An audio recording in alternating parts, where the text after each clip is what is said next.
Episode number 23 love proposal. అదితిని college hostel దగ్గర దింపిన తర్వాత కిషోర్ డ్యామేజ్ అయిన కారుని నేరుగా కార్ సర్వీస్ సెంటర్ వద్దకు తీసుకువెళ్లాడు. రాత్రివేళ కావడంతో అక్కడ అతనికి ఎవ్వరూ కనిపించలేదు. హలో, ఎవరైనా ఉన్నారా అని కార్ పార్క్ చేసి మెల్లగా లోపలికి వెళ్లి చూశాడు కిషోర్. ఎవరండి ఇంత రాత్రివేళ అంటూ కళ్ళు నులుముకుంటూ బయటకొచ్చాడు ఒక అబ్బాయి. నా కార్కి చిన్న డెంట్ పడింది, తీయాలి, మీ ఓనర్ ఉంటే పిలుస్తావా అని కిషోర్ అన్నాడు. అన్నా, మా ఓనర్ లేడు, బయటికెళ్ళాడు, రావడానికి కాస్త టైం పడుతుంది, వెయిట్ చేస్తావా అని చెప్పేసి కుర్రాడు తిరిగి లోపలికి వెళ్ళిపోయాడు. అసలు ఈ రోజు లేచింది మొదలుకొని టైమే బాలేదు. సరే, చేసేదేముంది, అతను వచ్చేదాకా వెయిట్ చేయాల్సిందే. పోనీ ఈలోపు ఫుడ్ అన్నా తిందాం, టైం కలిసొస్తుంది కదా అనుకున్న కిషోర్ కార్ని అక్కడే పార్క్ చేసి దగ్గరలో ఉన్న హోటల్లోకి వెళ్ళాడు. కిషోర్ భోజనం చేసి వచ్చేటప్పటికి షాప్ యజమాని అతని కోసం కార్ దగ్గర వెయిట్ చేస్తూ కనిపించాడు. ఏం బాబు, మీరేనా ఈ కార్ తీసుకొచ్చింది? మీ ఓనర్ గారు పంపించారా అని కుతూహలంగా అడిగాడు ఓనర్. ఈ కార్ నాదేనండి, ఇందాక హోటల్ పార్కింగ్ లో వేరే కార్ వచ్చి గురం వల్ల డెంట్ పడింది, రిపేర్ చేయిద్దామని తీసుకొచ్చాను అని కిషోర్ కొద్దిగా చిరాగ్గా అన్నాడు. ఈ కార్ నీదా? కొంపదీసి ఎక్కడి నుంచైనా కొట్టుకొచ్చావా? మా షాప్లో ఇలాంటి దొంగ కార్లకు రిపేర్ చేయం, నిజం చెప్పు ఆ ఓనర్ దబాయిస్తున్నట్టుగా అడిగాడు. కావాలంటే నా ఐడెంటిటీ కార్డు ఇస్తాను, తీసి పెట్టుకోండి. ఇలాంటి పనులు చేసే అలవాటు నాకు లేదు. రిపేర్ చేస్తే చేస్తానని చెప్పండి, లేదంటే వేరే షాప్కి వెళ్తాను అని సీరియస్గా అని కిషోర్ కార్ డోర్ ఓపెన్ చేయబోయాడు. మొదట కిషోర్ బట్టలు అతని వాలకం చూసి అనుమానించిన ఆ షాప్ అతనికి ఎందుకో కిషోర్ మీ నమ్మకం కలిగింది. పైగా అంత పెద్ద కార్ రిపేర్ చేయడం అంటే డబ్బులు కూడా బాగా వస్తాయి అన్న ఆశతో కిషోర్ని వెళ్లకుండా ఆపాడు. అయ్యో, ఇంత చిన్న విషయానికి అంత కోపం ఎందుకు నాయనా?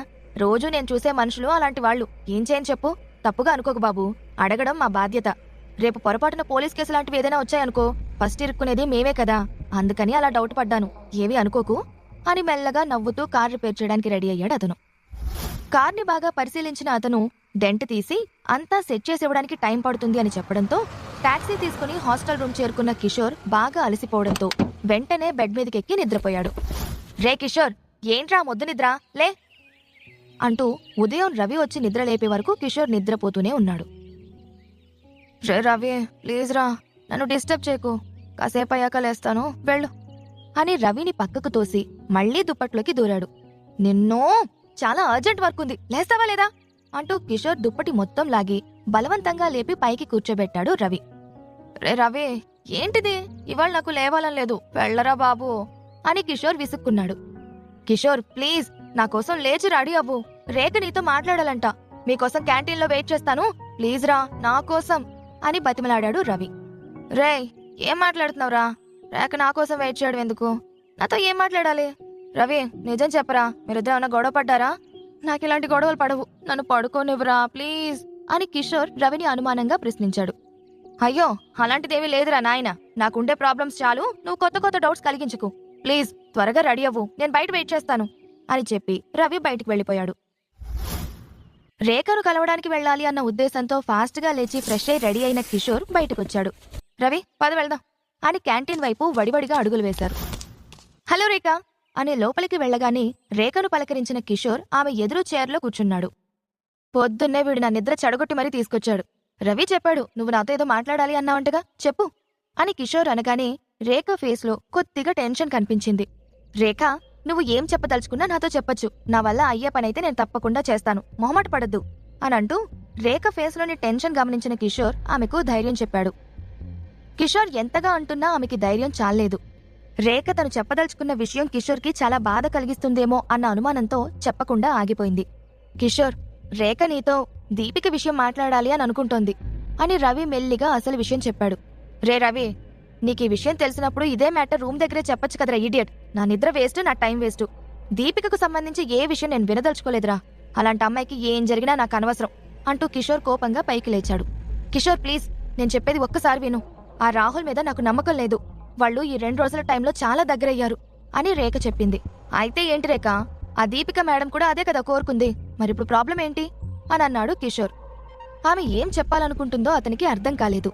కిషోర్, అర్థం చేసుకోవడానికి కాస్త ప్రయత్నించు, ఆ రాహుల్ నమ్మకమైన వ్యక్తని నాకు అనిపించడం లేదు, వాడి మీద నాకు ముందు నుంచే డౌటు, అతను దీపికని మోసం చేస్తాడని నాకు చాలా గట్టిగా అనిపిస్తుంది అని ఆవేదనగా అంది రేఖ. రేఖ, నేను నీ టెన్షన్ అర్థం చేసుకోగలను, కానీ నేను తన విషయంలో ఎలాంటి సహాయం చెయ్యలేను, సారీ అన్నాడు కిషోర్ పైకి లేస్తూ. కిషోర్ ప్లీజ్, నేను నిన్ను తప్ప ఎవ్వరిని నమ్మలేను, అందుకే నిన్ను ఇంతగా బతిమాలుతున్నాను అని అంటున్న రేఖ కిషోర్ను వెళ్లకుండా ఆపడానికి ప్రయత్నించింది. ఓకే, నేను కేవలం నీకోసం రవి కోసం మాత్రమే హెల్ప్ చేయడానికి ఒప్పుకుంటున్నాను. ఇప్పుడు చెప్పు, నేనేం చేయాలో చెప్పు అని కిషోర్ తిరిగి చైర్లో కూర్చున్నాడు. అది మరి కిషోర్, నేనేమనుకుంటున్నాను అంటే నా నోటితో చెప్పలేను, నీకు రవి చెప్తాడు అంటూ రవిని అసలు విషయం చెప్పమంది రేఖ. ఆ విషయం గురించి ఎలా చెప్పాలో తెలియక రవి టెన్షన్ పడ్డాడు. అది కిషోర్, రేఖ ఉద్దేశం ఏంటంటే నువ్వు దీపికను నీ వైపు అట్రాక్ట్ చేసుకుంటే తను రాహుల్ మాయలో పడకుండా సేవ్ అవుతుంది అని అంటూ తల పైకి ఎత్తి కిషోర్ తన వైపు కోపంగా చూడడం చూసి భయపడి మాట పూర్తి చేయకుండా ఆపేశాడు. రేఖ, మీరనుకున్నట్టు ఇది జరిగే ఛాన్సే లేదు. ఒకవేళ ఇందుకు నేనొప్పుకున్నా నా పేరు చెప్తేనే అసహించుకునే దీపిక నన్ను బాయ్ ఫ్రెండ్గా అంగీకరించే పరిస్థితే లేదు. ఆమె ఎట్టి పరిస్థితుల్లో ఒప్పుకోదు. కాబట్టి మీరనుకుంటున్న ఈ ప్లాన్ ఒక పనికి మళ్ళా వేస్ట్ ప్లాన్ అని ఇరిటేటింగ్గా అన్నాడు. కిషోర్, నువ్వు నా దగ్గర దాయాలనుకోకు. నీకు కూడా దీపిక అంటే ఇష్టం ఉందని నాకు తెలుసు. అందుకే కదా ఆ రోజు తన కోసం అంత టేస్టీ ఫుడ్ క్యారేజ్ తీసుకొచ్చావు. తన బాధలో ఉన్నప్పుడు అందరికంటే ముందు నువ్వేగా రెస్పాండ్ అయ్యింది అని అన్న రేఖ మాటలు విని కిషోర్ తనలో తాను నవ్వుకున్నాడు. ఆ రోజు క్యారేజ్ నేను తన కోసం తేలేదు, కేవలం నా ఫ్రెండ్స్ కోసం తీసుకొచ్చాను అని మనసులో అనుకున్నాడు. కిషోర్, నీకు దీపిక మీద మంచి ఒపీనియన్ లేదు అని నాకు తెలుసు. కానీ తను చాలా మంచి అమ్మాయి. తనకు మనుషులతో బిహేవ్ చేయడం సరిగ్గా రాదు. నువ్వు తనతో కొద్దిగా క్లోజ్గా ఉండడానికి ట్రై చేసి దాన్ని అర్థం చేసుకోగలిగితే తను ఎలాంటిదో నీకే అర్థమవుతుంది అని రేఖ అంది. అవునరా కిషోర్, దీపిక చాలా మంచి పిల్ల. పేద పిల్లలకు చదువు చెప్పించడానికి తను మన కాలేజ్ తరపున వాలంటీర్గా ఒక కొండ ప్రాంతంలో ఉన్న విలేజ్ దగ్గర 1 మంత్ గడిపింది తెలుసా అని రవి అనడంతో కిషోర్ ఆశ్చర్యపోయాడు. తన స్వార్థం తప్ప ఇంకొకటి ఎరగని దీపికలో ఇలా పక్కవాళ్లకు హెల్ప్ చేసే మెంటాలిటీ ఉంది అని అతను ఎక్స్పెక్ట్ చేయలేదు. ఓకే, నేను ట్రై చేస్తాను. దీపిక ఎంతవరకు నాకు రెస్పాండ్ అవుతుందనేది నాకు నమ్మకం లేదు అని కిషోర్ తేల్చి చెప్పాడు. గుడ్, నాకు తెలుసు కిషోర్, నువ్వు తప్పకుండా ఒప్పుకుంటావని. అందుకే నేను ఈరోజు అందరూ అమ్యూజ్మెంట్ పార్క్ వెళ్ళడానికి ప్రోగ్రాం ఫిక్స్ చేశాను. ఈ ఛాన్స్ యూజ్ చేసుకుని నువ్వు దీపికకు దగ్గరవడానికి ట్రై చేయొచ్చు అని ఎగ్జైటెడ్గా అంది రేఖ. ఇక నీ ప్లాన్ బానే ఉంది, కానీ రెడీ అవ్వాల్సింది నువ్వు నేను కాదు. నేనొస్తున్నానని చెప్తే దీపిక వస్తుందన్న నమ్మకం నాకు లేదు. తను రాకపోతే నీ ప్లాన్ ఫెయిల్ అయినట్టే అంటూ బయటకు చూసిన కిషోర్ అప్పుడే చేతిలో పెద్ద హ్యాండ్ బ్యాగ్ పట్టుకుని లోపలికి వస్తున్న దీపికను చూసి ఆగిపోయాడు. హాయ్ దీపిక, ఏంటింత లేటుగా వచ్చావు? నీకోసం కిషోర్ ఎంత టైం నుంచి వెయిట్ చేస్తున్నాడో తెలుసా అంటూ లేచి వెళ్లి రేఖ దీపికను హక్ చేసుకుంది. అందరికీ టికెట్స్ కూడా బుక్ అయిపోయాయి, పద అందరం కాఫీ తాగాక బయలుదేరదాం అంది రేఖ. రేఖ, నాకు నువ్వేం చేయాలనుకుంటున్నావో అర్థమవుతుంది, కానీ నీకు తెలియాల్సిందేంటంటే నాకు కిషోర్కి అస్సలు సెట్ కాదు. ఈ రోజు నేను ఓన్లీ నీ కోసం వచ్చాను. ఇంకొకసారి ఇతనొస్తే నన్ను పిలవద్దు అని దీపిక ఖచ్చితంగా చెప్పింది. దీపిక, అలా అనుకు, తను చాలా మంచివాడు. ఆ రోజు కూడా చూడు, నీకోసం ఎంతో ఇష్టంతో ఫుడ్ తీసుకుని వచ్చాడు.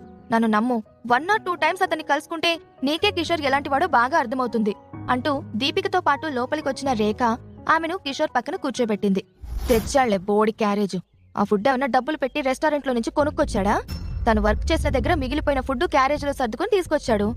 ఎంత చేసినా లూజరే అని లోపల అనుకుంటూ దీపిక పైకి మాత్రం మొహమాటంగా కిషోర్ని చూసి అని చిన్నగా నవ్వింది. రేఖ తన వైపే ఆశగా చూస్తూ ఉండడం గమనించిన కిషోర్ ఇక తప్పదు అన్నట్టు దీపికను పలకరించాడు. Hi Deepika, how are you అని పొలైట్గా అడిగాడు.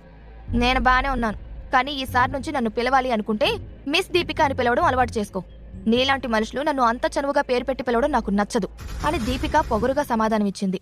దీపిక మాటలు విన్న కిషోర్ ముఖం అవమానంతో ఎర్రబడింది. తను అంత హార్ష్గా మాట్లాడడంతో రవి, రేఖ కూడా కొద్దిగా అప్సెట్ అయ్యారు. Deepika, behave your self. తను మనతో వచ్చిన గెస్ట్, మర్యాదగా మాట్లాడడం నేర్చుకోవే. నువ్వు నీ పొగరు మాటలు అని రేఖ కోపంగా అంది. ఏంటి అనవసరంగా నా మీద అరుస్తున్నావు? నేనేమైనా అతన్ని నాతో రమ్మని ఇన్వైట్ చేశానా? అసలు అతను వస్తున్నాడని తెలిసాక ఫస్ట్ నేను రాకూడదని అనుకున్నాను. మళ్ళీ నువ్వు ఫీల్ అవుతావని వచ్చాను అని దీపిక మొహమాటం లేకుండా కిషోర్ ఫేస్ మీదే తిట్టింది. దీపిక నుంచి అలాంటి బిహేవియర్ ఎక్స్పెక్ట్ చేసిన కిషోర్ అక్కడి నుంచి వెళ్లిపోవడానికి సిద్ధమయ్యాడు. అది చూసిన రేఖ అతన్ని అక్కడే ఉండమని కళ్లతోనే రిక్వెస్ట్ చేసుకుంది. కోపాన్ని అదుపులో పెట్టుకుని ఇచ్చిన మాట కోసం కిషోర్ కామ్గా కూర్చున్నాడు. ఇంకా ఎక్కువసేపు అక్కడే ఉంటే విషయం చెయ్యి దాటిపోతుందనుకున్న రవి, సరే అందరం ఇక్కడున్నాం కాబట్టి లేటెందుకు, పదండి వెళ్దాం అని సూచించాడు. రవి చెప్పింది కరెక్టేనని రేఖ, కిషోర్ కూడా అమ్యూజ్మెంట్ పార్క్ కి బయలుదేరడానికి లేచి నిలబడ్డారు. కానీ దీపిక మాత్రం వెయిట్ చేయండి, ఇంకొక మనిషి రావాలి అని చిరునవ్వుతో సిగ్గుపడుతూ చెప్పింది. దీపిక, ఇంకా ఎవరైనా వస్తున్నారా? నేను నీకు ముందే చాలా క్లియర్గా చెప్పాను, కేవలం మన నలుగురం మాత్రమే వెళ్దామని. ఇప్పుడు నువ్వు చెప్ప పెట్టుకుంటే ఎవరినో పిలిచాను అంటే ఎలా అని రేఖ నిరుత్సాహంగా అంది. తను ఎంతో కష్టపడి కిషోర్ని, దీపికను కలపాలని అమ్యూజ్మెంట్ పార్క్ ట్రిప్ ప్లాన్ చేసింది. అందుకే స్పెసిఫిక్ గా కేవలం తాము నలుగురమే వెళ్తామని దీపికకు చెప్పి మరీ ఒప్పించింది. కానీ ఇప్పుడు దీపిక ఇంకా ఎవరినో పిలిచానని చెప్పాక తను చాలా డిసప్పాయింట్ అయ్యింది. ఎవరొస్తున్నారని అడిగిన రేఖకు రిప్లై ఇవ్వబోయిన దీపికను, హే దీపిక, నేనొచ్చేశాను, లేట్ అవ్వలేదు కదా అంటూ ఉత్సాహంగా పలకరిస్తూ లోపలికి వస్తున్న ఒక వ్యక్తిని చూసి అక్కడున్న వాళ్ళందరూ ఆశ్చర్యపోయారు. వైట్ టీషర్ట్, జీన్స్ వేసుకుని తల మీద బేస్బాల్ క్యాప్ పెట్టుకుని బొద్దుగా లడ్డూలాగా దొర్లుతూ వచ్చాడు రాహుల్. హే రాహుల్, లేట్ అవ్వలేదు, ఇప్పుడే స్టార్ట్ అవ్వాలి అని అనుకుంటూ ఉన్నాం, కరెక్ట్ టైంకి వచ్చావు, లోపలికి రా అంటూ అతని చేతిలో చెయ్యి వేసి టేబుల్ దగ్గరకు తీసుకొచ్చింది. దీపిక రాహుల్తో అంత క్లోజ్గా హ్యాపీగా ఉండడం చూసిన రేఖకి కోపం వచ్చింది. దీపిక, రాహుల్ మనతో వస్తున్నాడా? మరింతకు ముందే ఈ విషయాన్ని నాకెందుకు చెప్పలేదు అని ఇబ్బందిగా ఫీల్ అవుతూ అడిగింది రేఖ. అయ్యో రేఖ, నేను ముందుగా అనుకోలేదు. రాహుల్ ఇంతకు ముందే నాకు కాల్ చేసి ఇటు వస్తున్నానని చెప్పాడు, అందుకే నేను అతన్ని పిలిచాను. తనని కూడా మనతో జాయిన్ అవ్వని రేఖ. ఇక్కడ ఎవరికైనా ప్రాబ్లం ఉంటే చెప్పండి, నేను రాహుల్ వెళ్ళిపోతాం అని దీపిక రేఖ ఫేస్లో మారుతున్న ఫీలింగ్స్ ను గమనించకుండా చెప్పింది. అసలు నేను మీ అందరికీ చాలా ఇంపార్టెంట్ విషయం చెప్పాలని అనుకున్నాను, అందుకే రాహుల్ని ఇక్కడికి రమ్మని చెప్పాను. అది రాహుల్ ఇవాళ నాకు ప్రపోజ్ చేశాడు. నాకు కూడా తనంటే ఇష్టం ఉంది, అందుకే నేను తన ప్రపోజల్కి ఓకే చెప్పేశాను. ఇక నుంచి మేం కలిసి ఉంటాం అని దీపిక సిగ్గుపడుతూ చెప్పింది. దీపిక మాటలు విని అక్కడున్న అందరూ ఒక్క క్షణం పాటు స్తంభించిపోయారు. దీపిక మాటల వల్ల కిషోర్ బాధపడుంటాడు అనుకున్న రేఖ అతని వైపు చూసింది. దీపిక నుంచి ఇంతకన్నా ఎక్కువ ఎక్స్పెక్ట్ చేయని కిషోర్ ఆమె చెప్పిన న్యూస్ విని కూడా చాలా కామ్గా ఉన్నాడు. అయ్యో దీపిక, పొరపాటు చేస్తున్నావు.